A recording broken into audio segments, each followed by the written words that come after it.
On top of it, there is this ethical belief, and it's right, it's correct, that the customer is gotten and he must be serviced good. Of course he must be.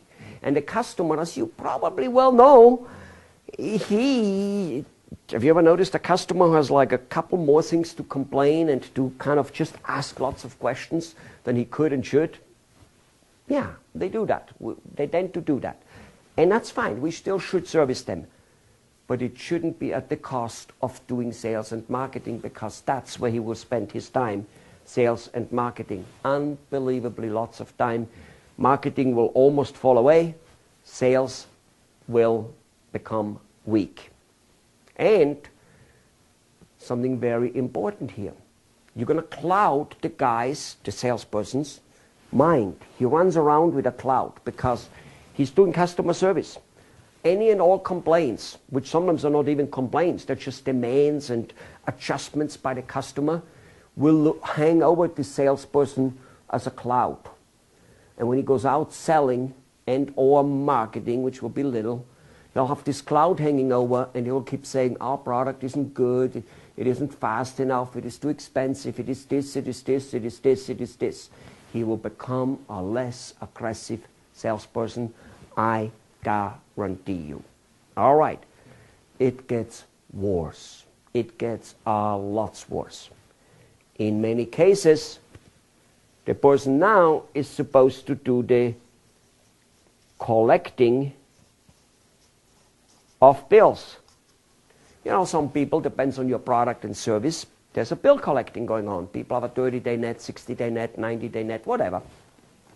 If it applies, very often that customer service person, that salesperson who is working on repeat sales, which is the only thing he works on after a while, you know, no more new blood coming in because he has to do customer service, he has to do the bill collecting, he you know, is doing a little bit of marketing, but very, very little, is doing sales, can't work any new sales prospects because he doesn't do any marketing. So what he does, he keeps working on the old salespeople, and quite often the old salespeople give him more or less enough money, so he kind of keeps dragging his feet along it. But here's what happens if the person does bill collecting. Never mind that it again takes time away from all the other jobs, especially the marketing and especially the selling, that he does that, he gets now again weak. The person, the client, complained a little bit, one way or the other way. He owes a little money, is a little bit behind, and a new order needs to be placed. Big conflict, same person on the job. New order to be placed, or collecting all the money. The salesperson goes, well, if I collect all the money by force and tell him gotta pay up, he might not place the new order. That may be even worse. So let's do some compromise at least. Collect a little bit, get the new order. And your cash flow problem starts coming. And he becomes weak in terms of selling for full price. Why? Because he heard all the problems. And this becomes weak. In fact, the salesperson will believe that because the customer is behind in the billing a little bit, that he has no money, and the only way for him to buy something new is if we make it as cheap as possible. Ladies and gentlemen, business owners, you're setting yourself up for one big, hard struggle of ever really going ahead if you do not separate the jobs. On top of it, it doesn't even calculate in the fact that marketing, even though it means a bubbly, outgoing person, and so does it for sales, are two different sets of knowledges. So is the customer service, and so is the bill collecting. Okay? There's a certain character of people who can do bill collecting better than others.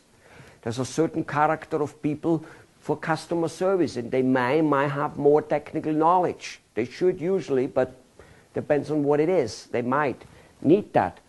And you might think they need that for sales. Oh my God, I find that so often that people think the salesperson got to be technically knowledgeable. What a baloney. You don't need to know how to build an airplane to sell an airplane. Trust me. You don't need to know how to build and make and repair a car to sell a car. And if you think it's different for your industry, you are so mistaken. Now, I haven't, or I have maybe mentioned, but maybe I haven't mentioned it, is some of the principle I'm outlaying here, they're going to be difficult for you to accept at face value right away. I do understand. I completely understand.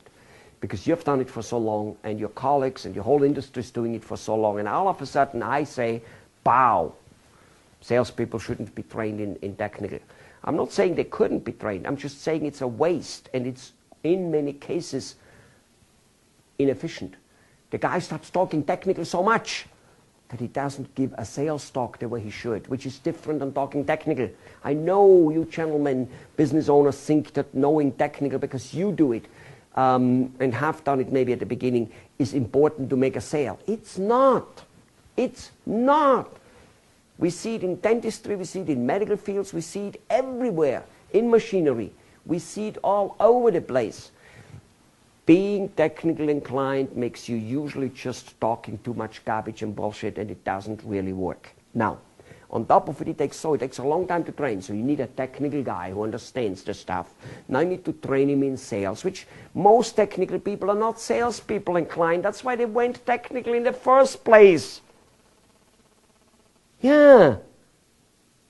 Most doctors, most, not all of course, but many, they're social deficient. That's just all there is to it.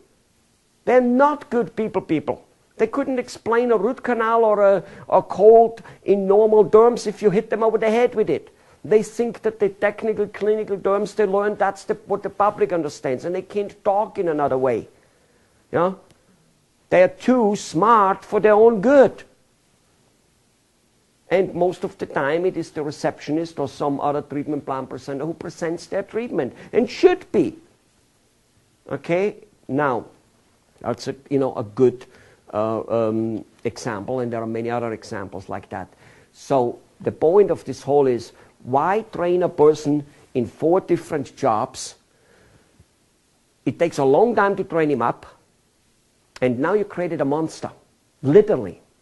You created one person who can possibly not be lost.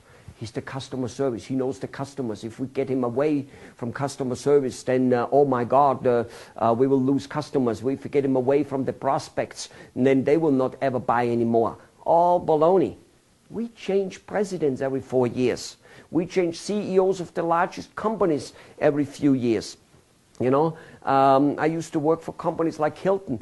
People from the catering director, from the salesperson, from whatever it may be, including the general managers, the food and beverage directors, the whatever it may be, they get changed every 2-3 years, period.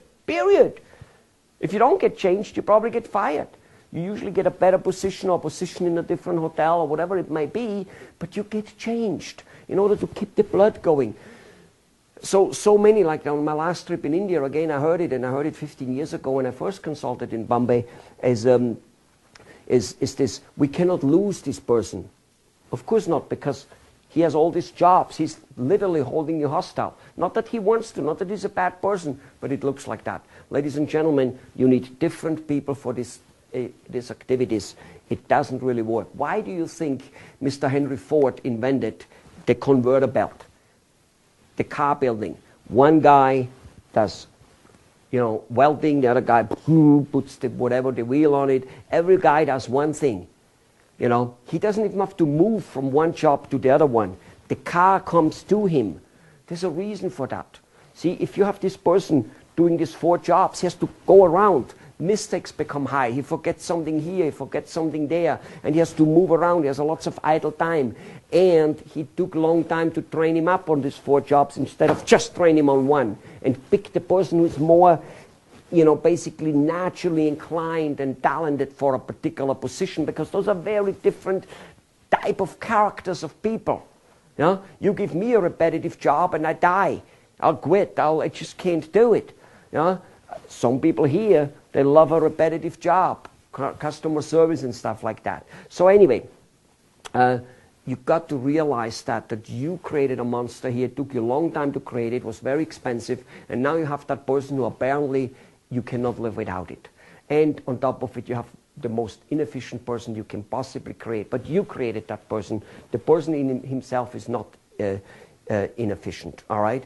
So that's it for this particular activity of organizing sales and marketing. Realize sales and marketing are two so different departments that they are actually different companies.